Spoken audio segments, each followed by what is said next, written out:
अस्सलामुअलैकुम रहमतुल्लाहि व बरकातुहू my YouTube friends, welcome back to my channel. Hope कि आप लोग बिल्कुल ठीक ठाक हैं और आप सबकी दुआ से अल्हम्दुलिल्लाह मैं भी ठीक हूँ।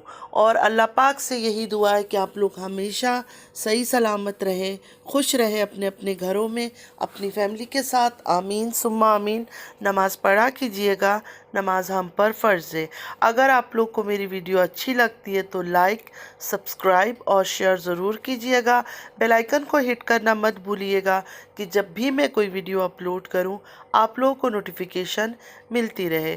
और पूरा वीडियो सुनिएगा ज़रूर। आज आप लोगों को मैं एक ख़ास कहानी, मतलब एक 13 साल पुरानी मोहब्बत की कहानी, और एक रिक्वेस्ट है कि साथ एक एक रुमाल हैंकी लेकर ज़रूर बैठिएगा, क्योंकि इस टाइम रोना भी आ सकता है। तो उठ के कहीं जाना नहीं, आप लोगों ने स्किप नहीं करना है, मिस नहीं करना है, पूरा स्टार्टिंग से एंड तक सुनना ज़रूर है। एक्चुअली ये स्टोरी जो है ना, काशू भैया ने सुनाया था। तो मैं सोच रही हूँ कि प्रॉपर तरीके से आप लोग को समझाऊं कि आप पूरी कहानी को समझ सको। काशू भैया की ज़रा उर्दू ज़रा टफ है ना, तो समझ नहीं आती है सबको। काशू भैया ने स्टार्टिंग में ये बताया कैसे कौसर के बाप ने, वालिद ने फंसाया था हमारे मासूम साजू भैया को। साजू भैया कौन? आई एम श्योर आप लोग जानते होंगे, तारा के हस्बैंड। उन्होंने डिटेल में बताया क्या साजू भैया की अम्मी और अब्बू के साथ क्या किया था इस बेरहम कौसर के वालिद ने। पहले से जो रिश्ता बना हुआ था कौसर और साजू भैया का, वो रिश्ता कैसे हुआ था और कैसे टूटा था। अब तक आप सब ने ये सुना होगा कि कौसर कितनी बेरहम है, कैसे वो टॉर्चर करती है अपने हस्बैंड के ऊपर, तारा के ऊपर, तारा के बच्चों के ऊपर। कभी दरवाज़ा तोड़ती है, कभी लड़ाई करती है, कभी गालियाँ देती है, कभी अपने हस्बैंड को घसीट घसीट के कमरे में लेकर आती है। इसकी बेरहमी की न्यूज़ तो हम सुनते आ रहे हैं, आज इसके वालिद का भी सुनेंगे कि वो बंदा कितना बेरहम था और उसकी वजह से साजू भैया की अम्मी दिल में दर्द लेकर दुनिया से चली गई। 13 साल पहले साजू भैया के घर के हालात बहुत अच्छे थे। तो ये लालची जो कौसर का वालिद है, उन्होंने क्या किया, जैसे देखा इनका हालात अच्छा है, उसने रिश्ता दे दिया कि साजू के साथ रिश्ता कर दो मेरी बेटी कौसर की। बचपन में साजू भैया के हालात घर के बहुत अच्छे थे, लेकिन जैसे जैसे वक्त गुजरता गया साजू भैया जवान हुए, हालात उनके ख़राब हो गए। तब कौसर के अब्बू ने सोचा अब इनको मैं रिश्ता क्यों दूं, हालात भी इनके अच्छे नहीं हैं। वैसे कौसर का अब्बू बेरहम इंसान है, एक लालची इंसान है। इतना भी हालात ख़राब नहीं था कि इंसान अपनी बेटी की रिश्ता ही ना दे। कौन सा राजकुमारी थी उनकी बेटी कि कोई राजकुमार घोड़े में सवार होके आता और कौसरिया को लेके जाता, दे देते इस बेचारे साजू को ही रिश्ता। लेकिन नहीं, उस बेरहम इंसान ने रिश्ते से इनकार कर दिया। काशू भाई का कहना है ये फितरत से ही बहुत गंदा बंदा है, मतलब कौसरिया का वालिद जो है फितरत से ही बड़ा ही गंदा बंदा है। साजू भाई की अम्मी ने बहुत ज़ोर लगाया, उन्होंने जान की बाजी लगा दिया कि ये कौसरिया जो परी है, राजकुमारी है, यही मेरी साजू की दुल्हन बनेगी। लेकिन लेकिन इस कौसर के पत्थर दिल बेरहम अब्बू ने रिश्ता नहीं दिया, मतलब इसकी वालिद ने रिश्ते से साफ इनकार कर दिया। तो फिर दोबारा ऐसे ही वक्त गुजरता गया और साजू की अम्मी की हिम्मत टूट गई। मतलब कोशिशें करते करते किसी लड़की को मैंने अपने साजू की दुल्हन बनाना है, कहाँ कहाँ नहीं भटकी, कहाँ कहाँ उन्होंने अर्ज़ी नहीं पेश किया, रिक्वेस्ट नहीं किया, किसी हाल में भी वो रिश्ता नहीं हुआ। और ऐसे करते करते उनकी हिम्मत टूट गई और वो अल्लाह को प्यारी हो गई। उनका दिल इसलिए टूटा क्योंकि वो कौसर को बहुत ज़्यादा चाहती थी और कौसर रिश्ते में उनकी भांजी भी तो थी। इसका तो यही मतलब हो गया कि ये बेरहम इंसान की वजह से उनका दिल टूटा और वो अल्लाह को प्यारी हो गई। शर्म आनी चाहिए, शर्म आनी चाहिए कौसरिया का अब्बू आपको।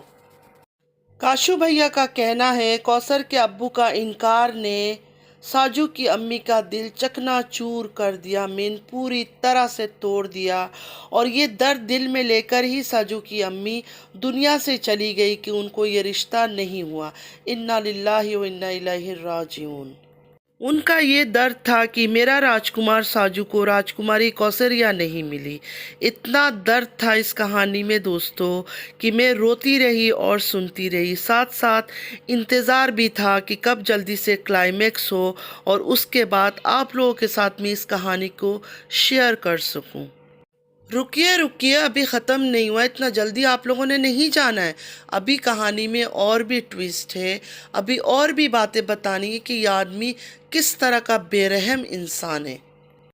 अभी तो आप लोग को ये भी बताना है कि कैसे दो प्यार करने वाले दिल इस आदमी ने तोड़ा, कैसे दो मासूम दिलों को इसने तोड़ा। और आज देखिए उसका अंजाम क्या हो रहा है। सारी तकलीफ़, सारे मुश्किलात, सारे दर्द हमारे तारा को सहना पड़ रहा है, सिर्फ़ और सिर्फ इस बेरहम इंसान की वजह से। अगर उस टाइम पर ये अपनी कौसरिया को दे देता साजू को, तो कम से कम आज तारा कहीं और शादी कर लेती, यहाँ तो ना फंसी होती। और फिर दोबारा इसी तरह वक्त गुजरता गया और कौसरिया भी 13 साल तक ऐसे ही बैठी रही इंतज़ार में कि कब मेरा साजू राजकुमार आएगा और मुझे डोली में बिठाकर अपने घर लेकर जाएगा। कौसर के रिश्ते तो बहुत आए, लेकिन इस आदमी की गंदी सोच की वजह से पहले लोग रिश्ता करते थे, लेकिन इस कौसर के अब्बू की गंदी सोच की वजह से फिर रिश्ता तोड़ देते थे। तो वक्त गुजरता गया और साजू भाई ने तारा बहना से शादी कर लिया और वो कराची चले गए थे। काशू भाई का कहना है कि साजू भाई जो कि तारा के हस्बैंड थे, इतना मेहनती थे कि दिन में भी काम करते थे और रात को भी काम करते थे, मतलब दो दो ड्यूटी करते थे। ऐसे ही मेहनत करके उन्होंने अपना मीन साजू भाई ने अपना घर गृहस्थी कुछ बना लिया। साथ तारा ने भी अपना यूट्यूब चैनल खोल लिया, तो वहाँ से भी माशाल्लाह अच्छा इनकम आने लगा और उनके हालात अच्छे हो गए। अब आया कहानी में ट्विस्ट। कहानी का मेन पार्ट यही है, आप लोगों ने बिल्कुल मिस नहीं करना। कौसर के अब्बू ने जब देखा कि अब तो इनके हालात अच्छे हो गए, ठीक ठाक है, इसने जाल बिछाना स्टार्ट कर दिया। मीन दावतें देने लगा तारा के हस्बैंड को अपने घर पे, और ऐसे करते करते तारा के हस्बैंड को फंसा लिया अपने बेटी कौसरिया के साथ। तो ऐसे ही दावतें करते करते आना जाना लगा रहा और एक दिन कौसरिया की अब्बू ने सबसे छुपा कर इन दोनों का निकाह करवा दिया। किसी को खबर तक होने नहीं दिया इस बंदे ने। मतलब कौसरिया का और साजू का, तारा के हस्बैंड का निकाह करवा दिया, किसी को भी खबर नहीं होने दिया। इतना तेज़ और इतना शातिर आदमी है ये कौसरिया का वालिद। देखो आप लोग, जब कौसर के अब्बू ने सबको बताया कि कौसर की शादी तारा के हस्बैंड साजू से करवा दिया, सब शॉक्ड और कौसर रॉक्ड कि मेरा प्यार मुझे मिल गया है। और ये बंदा इतना शातिर है, निकाह भी नॉर्मल तरीके से नहीं किया, ब्लैकमेल किया। इसने तारा के जो हस्बैंड है उनको ब्लैकमेल किया कि आप अगर शादी नहीं करोगे तो ऐसे ही बैठी रहेगी, एक सवाब होगा, सवाब का काम होगा, आप इसको शादी कर लो। ऐसे मतलब मीठी मीठी बातें करके फंसाया और खाने पर बुला बुला कर। अब मुझे शक हो रहा है कहीं खाने में नींद की दवाई ववाई तो नहीं देता था। और काशू भाई को जब कौसरिया के वालिद ने फ़ोटो वगैरह भेजा निकाह का, काशू भाई को फिर भी यकीन नहीं आया। उन्होंने सोचा ऐसे ऐसे कैसे हो सकता है, कैसे हो गया, ये कैसे हुआ। तारा बहन और साजू भाई की तो जोड़ी इतना मशहूर है, बहुत ही ज़बरदस्त जा रहा है इनका ज़िंदगी, तो ये कैसे हो गया। मिन काशू भाई पूरा का पूरा शौक में चले गए। उन्होंने समझा कि झूठी तस्वीरें एडिटिंग के ज़रिए कौसर के अब्बू ने बना लिया होगा। मतलब कौसर का अब्बू मोबाइल में इतना एक्सपर्ट है कि काशू भैया ने ये सोचा कि इतना मॉड आदमी है, एडिटिंग वगैरह करवा ली होगी फ़ोटो की। अल्लाह का शुक्र है काशू भाई अब कोमा में नहीं चले गए ये सब सुनकर। और कौसर के वालिद इतना झूठा है, एक झूठा हलफनामा दिखा दिया। मतलब मेरे ख्याल में नो ऑब्जेक्शन लेटर होगा तारा की तरफ से कि मुझे कोई प्रॉब्लम नहीं है इस शादी से, तारा ने साइन किया हुआ था। ख़ास बात उन्होंने ये बताया कि साजू की पहली मोहब्बत भी थी कौसर। ये बात कहते हुए हंसी आ गई हमारे काशू भैया को कि साजू के अंदर पुराना मोहब्बत जाग गया। जाहिर है 13 साल पुरानी मोहब्बत थी, वो भी पहली मोहब्बत को कौन भुलाता है, काशू भैया का ये कहना है। यही सब चाल चलकर ड्रामा कर कर धोखा देकर फंसाया गया हमारे नादान नासमझ मासूम साजू भैया, जो कि तारा के हस्बैंड थे। कौसरिया के अब्बू ने उनको ऐसे करके फंसाया। और भी बहुत कुछ है इस कहानी में, लेकिन आज के लिए काशू भैया ने बोला इतना ही। धीरे धीरे और भी सारे राज खोलूंगा।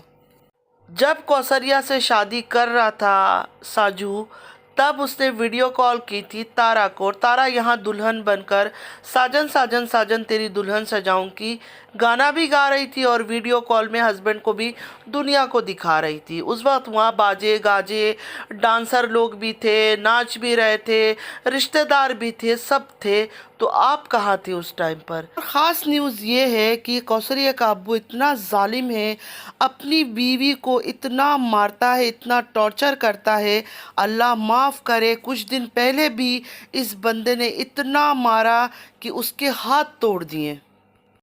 शुक्र अल्हम्दुलिल्लाह फ्रेंड्स, मैं तो कह रही हूँ कौसरिया की वालिदा की कोई चैनल बना हुआ नहीं है। अगर चैनल बना हुआ होता तो अब वो भी आ जाती आवाज़ निकालने के लिए, आवाज़ उठाने के लिए कि मुझे इंसाफ दो, मुझे इंसाफ दो, और हर चीज़ छोड़ के हमें उनके पीछे भागना होता उनको इंसाफ दिलाने के लिए। एक तो इस कौसरिया के अब्बू ने उसकी अम्मी का हाथ तोड़ा, ऊपर से ये आदमी कितना झूठ बोलता है। काशू भाई का कहना है कि सबको बता रहा था कि कहीं गिर गई थी और हाथ टूट गया। काशू भाई का कहना है कौसर का जो वालिद है उसने कौसरिया की अम्मी को इतना डराया हुआ है, वो औरत ना तो किसी से बात कर सकती है, ना ही किसी के साथ भाग सकती है।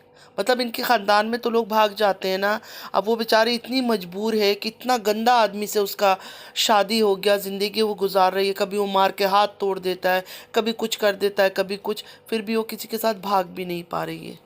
थोड़ा कहानी में मज़ा आने के लिए मैंने भागने वाली बात कही है। काशू भाई ने भागने वाली बात नहीं, क्या भागने वाली बात मैंने अपने तरफ से कहा। जैसे कि इनकी औरतें भाग जाती है, कभी किसी के साथ कभी किसी के साथ, मैरिड होते हुए भी। ये सब चीज़ें तो आप लोगों को भी पता होगा। तो शुक्र है ये औरत बेचारी भागी नहीं, इतना जुल्म होने के बाद भी। और आप लोग मेरी बात नहीं मानते हो ना, अभी सुनना, इस कहानी में भी वही बात आएगी। मैं हमेशा क्या कहती थी कि कौसर का वालिदा के बारे में मैंने सुना था वो जहनी मरीज़ है। तो अभी काशू भैया ने भी ये बताया कि वो जहनी मरीज़ है। कौसरिया की जो वालिदा है वो जहनी मरीज़ है। देख लिया आप लोगों ने, तारा मेरा रिएक्शन देखती है। अब यकीन आया आप सबको जहनी मरीज़ वाली बात पर? आप लोग तो सपोर्ट नहीं करते हो मुझे, ना ही सब्सक्राइब, मगर एक इतनी बड़ी यूट्यूबर मुझे हमेशा फॉलो करती है और वो है तारा। पहले तो मैं तारा से कहूँगी कि काशू भाई को ये स्टोरी बोलने के लिए देना ही नहीं था। एक तो वो एक्सप्रेशन ऐसे ऐसे दे रहे थे, ऐसा लग रहा था जैसे कोई ऐसे वो फेक कहानी को रटा जाता है ना, उस तरह कर रहे हैं। किसी और एक बंदे को जो ज़रा सेंसिबल हो, जो देखने में सीरियस लगता हो, काशू भाई को इतना बोलना भी सही से नहीं आता है। तो तारा, आपने बहुत ही गलत आदमी को चुना है। मतलब इंसान वो हो सकता है बेहतर हो बहुत, अल्लाह को पता है, मुझे नहीं पता, सिंसियर हो आपके साथ, लेकिन जो कहानी आपने उनको सुनाने के लिए बोला है ना, मज़ा नहीं आया। तारा, जब शादी का 13 साल का स्क्रिप्ट आपने लिखा, सबसे पहले गलती तो आपने ये किया था कि शादी के दिन आप दुल्हन बन के बैठी रही, साजन साजन गाना गा रही थी। ऊपर से जो बंदा 13 साल की मोहब्बत से मिल रहा है वो आपको कॉल कर रहा है। लोगों को उसी टाइम समझ जाना चाहिए था, लेकिन आपकी किस्मत उरूज पर था उस टाइम पर।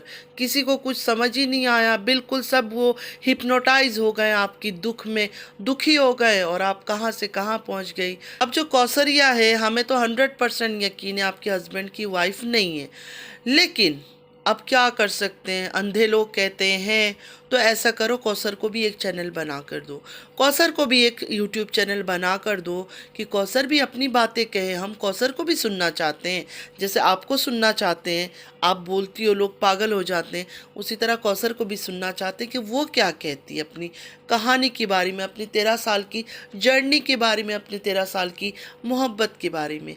क्या उसने फ़ील किया, क्या उसने महसूस किया, किस तरह उसकी शादी हुई, कौसर के मुंह से भी तो हम सुने। तो फ्रेंड्स, आज के लिए इतना ही। आई होप कि आज का वीडियो आप लोग को अच्छा लगा होगा। अगर अच्छा लगा है तो लाइक, सब्सक्राइब और शेयर ज़रूर कीजिएगा। बेल आइकन को हिट करना मत भूलिएगा कि जब भी मैं कोई वीडियो अपलोड करूं आप लोगों को नोटिफिकेशन मिलती रहे। नमाज़ पढ़ा कीजिएगा, नमाज हम पर फ़र्ज़ है। चलती हूँ, दुआ में याद रखिएगा। ज़िंदगी रही फिर मुलाकात होगी। अल्लाह हाफिज़।